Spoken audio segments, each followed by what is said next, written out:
Hi everyone, welcome to Workshop Scraps. My name is Brenda and this is my first video, and I'm just kind of sharing what an idea where I started to try to make a paper bag album. I was searching different blogs on the internet and I'm not sure, I think it was Laura with Following the Paper Trail, or that's who I watch a lot, but I saw this pink mini album or paper bag album from an auction that was done for breast cancer awareness, and it was very elegant. It had a lot of embellishments and different trinkets, and I thought, what if I wanted to do a purple one? So I went to Hobby Lobby, Michael's, and looked for some scrapbook stacks of paper that had purple, because I know several people that like purple. But I can only find the really girly kitty kind of purple, so I thought, well, maybe I can try my own. So this is the start, and I'll try to show you progression. But my bag started like this, just plain white bags. And my paper started just plain white cardstock.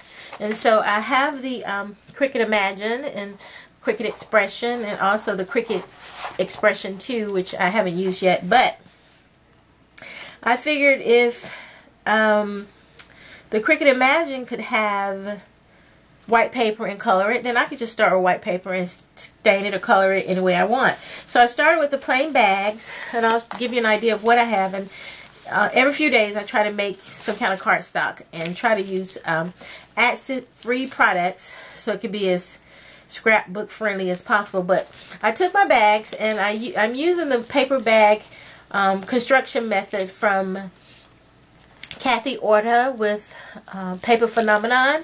And so I have these little bags, and they started like this, and I cut them down once I, did the gusset and, her whole way. You can go to her blog, and she has videos on her paper bag album method. She has a couple of methods now, but it's the one where you actually fold the bag out like this, crease it down, snip here, release the gusset. Whole long story, but just go to her blog and find that. And then I took each little area and I tried to just I mixed some acrylic paints and some Pearl X medium to try to give my purple a little shine, and I just went around the edges because my plan is to have different papers that mat these different flaps, and a card inside that's gonna have a place for pictures or journaling. I haven't decided yet, but I made a few pages, and I'll give you an idea of what they look like with my paints and homemade glimmer mist with some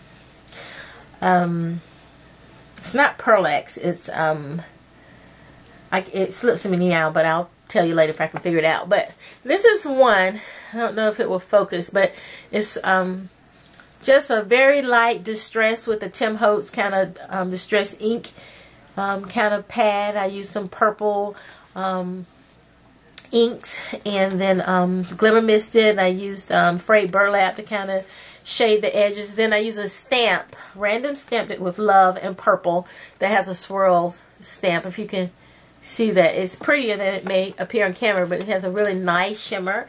That's one of my pages. This is another one where I took a very light green and mixed it with some can't think of the word, but it's a different type of paint that has shimmer in it. Some mica powder, that's it, I think it's mica, and it gives it that shimmer and a little gum of aramid. I think that's what it recommends you mix it with, so it binds to my paper. And then let's see if you can see the color. It's kind of a very light, kind of antique cream, but it has a shimmer.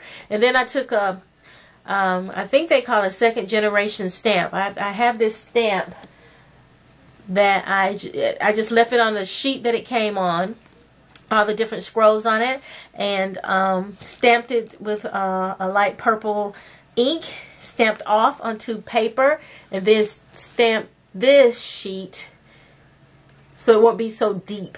It kind of look a little faded. I thought that was really pretty, but it really shimmers. And then here's another one. It started out with a kind of a tan background, and then I stamped off with a kind of flourishy damask kind of ink in in purple, but I didn't like the way it looked. It looked a little bit too purple where the other one was kind of faded. So I took some stickles. These are really like a silver kind of stickle, but it looks more of a gold tone, but that's one of my cards. So I started out with just 4x6 size white cards, and then my goal is to do 3 of these for each paper bag, and I have 8 to put in my mini album so that they will hopefully look well. I'm not sure if I'm going to dye some lace or different trims. I've got some little trinkets with a purple and made some like butterfly that I just used some distress inks, and I embossed the wings of this butterfly. I think you can see it with my Cuttlebug, and then I have some flat kind of pearls that were cream colored, and I just put a little purple, it's kind of a purple eggplant alcohol ink from Tim Holtz on here. So a lot of different things. I've watched a lot of blogs with artists doing artist trading cards and a lot of different techniques that they have, but I like working with those different types of mediums. And because I couldn't find the type of purples I wanted something very feminine, not necessarily vintage for this mini album. So just stay posted, and I'll try to record as I make the different pages, and perhaps, who knows, have a tutorial for it. So thank you so much for watching, and you can check out my blog. It's fairly new. I have a variety of different things. It's WorkShopScraps at blogspot.com. Thank you.